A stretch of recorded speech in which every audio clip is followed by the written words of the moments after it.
ఇక ఖమ్మం జిల్లా వైరా మండలంలో విద్యార్థులు వారి తల్లిదండ్రులు ధర్నాకు దిగారు. ముసలిమడుగులోని మహాత్మా జ్యోతిరావు పూలే బీసీ గురుకుల హాస్టల్లో మౌలిక సదుపాయాలు సరిగా లేవని ఆందోళన చేపట్టారు. 770 మంది విద్యార్థులకు 4 బాత్రూంలు ఉన్నాయని వాపోయారు. పిల్లలకి సరైన భోజనం పెట్టడం లేదని తల్లిదండ్రులు మండిపడ్డారు. మౌలిక వసతుల ఏర్పాటుకు ప్రిన్సిపల్ తగిన చర్యలు తీసుకునే వరకు ధర్నా విరమించేది లేదని స్పష్టం చేశారు.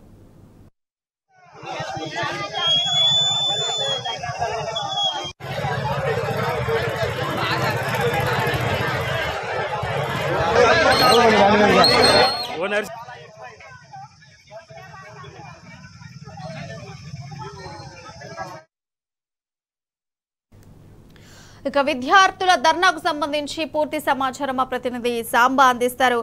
సాంబా, చెప్పండి, అసలు హాస్టల్ ని ప్రభుత్వం ఎందుకు నిర్లక్ష్యం చేస్తుంది, ఎందుకు సరిగ్గా పట్టించుకోవటం లేదు, కారణాలేంటి?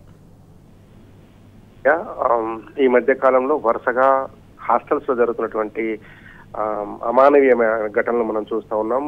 సాంబార్లో ఎలకలు ఈద కొడుతున్నటువంటి దృశ్యాలు, అట్లాగే టిఫిన్ చేస్తున్నటువంటి టిఫిన్ లో కూడా పురుగులు వస్తున్నటువంటి దృశ్యాలు చూస్తున్నాం. ఆ నేపథ్యంలో మన ఖమ్మం జిల్లాకు సంబంధించినటువంటి వైరా ముసలిమడుగు దగ్గర ఏర్పాటు చేసినటువంటి బీసీ గురుకుల కాలేజీలో 770 మంది విద్యార్థులు ఉన్నట్టుగా తల్లిదండ్రులు చెప్తున్నారు. 2 కళాశాలను కలిపి ఒక దగ్గర ఏర్పాటు చేశారని చెప్తున్నారు. ఆ 2 కళాశాలకు సంబంధించినటువంటి 770 మంది విద్యార్థులు ఉన్నటువంటి ఆ కళాశాలలో కేవలం 4 బాత్రూమ్లు ఉన్నాయని చెప్తున్నారు. వాటిని ఉపయోగించుకోవడంలో అవస్థలు పడుతున్నారు విద్యార్థులు అనేటువంటిది తల్లిదండ్రుల ప్రధానమైనటువంటి ఆరోపణగా ఉంది. ఈ నేపథ్యంలోనే వైరా అట్లాగే జగ్గయ్యపేట జాతీయ రహదారి మీద వారు బైఠాయించి చాలాసేపు ఆందోళన చేశారు. ప్రిన్సిపాల్ రావాలి, ఖచ్చితంగా దీనికి సమాధానం చెప్పాలి, మౌలిక వసతుల కల్పనలో ప్రభుత్వం నిర్లక్ష్యం వహిస్తుందనేటువంటి ఆరోపణ చేస్తూ వారందరూ కూడా ప్రధాన రహదారి మీద కూర్చోవడం కిలోమీటర్ల కొద్ది ట్రాఫిక్ జామ్ అయినటువంటి పరిస్థితి కనిపిస్తుంది. పోలీసులు ఇతర అధికారులు వచ్చినప్పటికీ వారందరినీ కూడా ఒక విద్యార్థుల తల్లిదండ్రులు నిలదీశారు. ఇటువంటి వాతావరణంలో ఎట్లా ఉంటారని చెప్పారు. కొన్ని దృశ్యాలు బయటకు వచ్చాయి.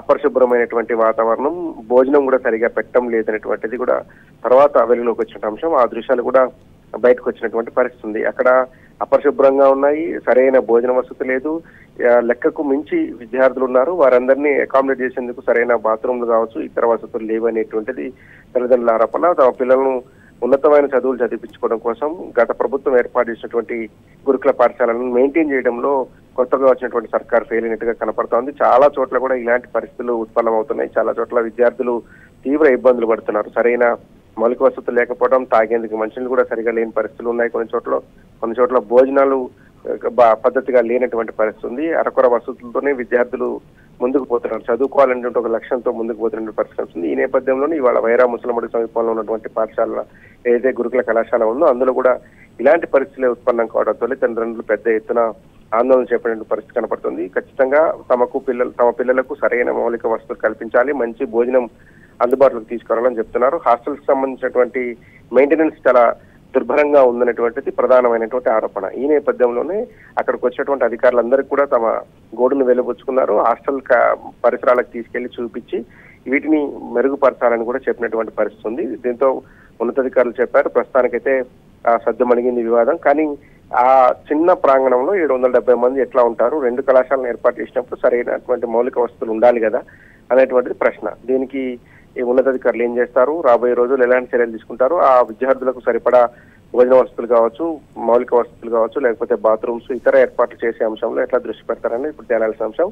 చాలా చోట్ల ఈ పరిస్థితి నెలకొని ఉంది. పైగా వర్షాకాల సీజన్ స్టార్ట్ అయింది. పిల్లలు బయటకు వచ్చి స్నానాలు చేయాలన్నా, లేదంటే సరైన సమయంలో స్కూల్కి వెళ్ళాలన్నా, కళాశాలకు వెళ్ళాలన్నా కానీ ఇన్ టైంలో స్నానాలు చేసి, లేదంటే ఇన్ టైంలో కాలకృత్యాలు తీర్చుకొని రెడీ అవ్వాల్సిన పరిస్థితి ఉంటుంది. ఈ నేపథ్యంలో తక్కువ బాత్రూమ్స్ ఉండడం కావచ్చు, అపరిశుభ్రమైనటువంటి వాతావరణం ఉండడం కావచ్చు, చాలా చోట్ల ఇప్పటికే ఉమ్మడి ఖమ్మం జిల్లాలో దాదాపు 22,000 మంది పైసలకు సాధారణ ప్రజలు వివిధ రకాలైనటువంటి విష జ్వరాలకు బారిన పడినటువంటి పరిస్థితి ఉంది. అట్లాగే 250 పైన డెంగీ కేసులు కూడా నమోదైనాయి. హాస్టల్ లాంటి చోట్ల ఎక్కువ మంది విద్యార్థులు ఇట్లాంటి చోట్ల అపరిశుభ్ర వాతావరణం కావచ్చు, కలుషిత ఆహారంగానే ఉన్నట్లయితే కనుక చాలా పెద్ద ఎత్తున నష్టం జరిగేటువంటి అవకాశం ఉంటుంది. కాబట్టి వాటిని సత్వరమే పరిష్కరించాలని తల్లిదండ్రులు కోరుతున్నారు. Right Sambasivarao, thank you.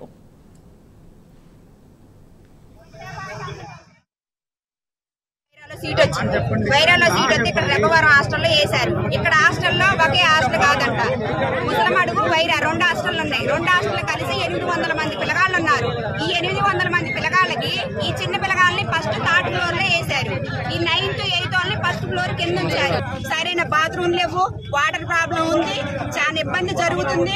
ఇక్కడ 2 హాస్టల్లో భోజనం కూడా సరే లేదు. వైరాలో సీట్ వచ్చిన పిల్లగాలకి వైరా పిల్లగాలకి హాస్టల్ చూపించాలి ఫస్ట్, తర్వాత ముసలి మడుగోలు చూపించాలి. వాటర్ సౌకర్యం లేదు, చాలా ఇబ్బందిగా ఉంది. ఈ రోజు పేరెంట్స్ అని మేము వస్తే పిల్లల్ని చూడడానికి సెకండ్ సాటర్డే అని వర్షం ఫుల్ వస్తుంది, ఎక్కడ పడితే అక్కడ నీళ్లు ఆగినాయి. ఒక్కొక్కళ్ళం వానలో కూర్చొని ఆ నీళ్ళలో కూర్చొని మా పిల్లగాళ్ళకి కనీసం ప్రశాంతంగా ముద్ద తినిపించుకునేది లేకుండా అయింది మా పిల్లలకి. అంత ఘోరంగా ఉంది ఈ హాస్టల్ పరిస్థితి, చాలా కఠినంగా ఉంది. అందుకనే మా పిల్లలకి న్యాయం జరగాలి. ప్రిన్సిపల్ గారు ఖచ్చితంగా ఇక్కడికి వస్తేనే మేము ఇక్కడ నుంచి రాస్తాం, లేకపోతే వేసేదే లేదు.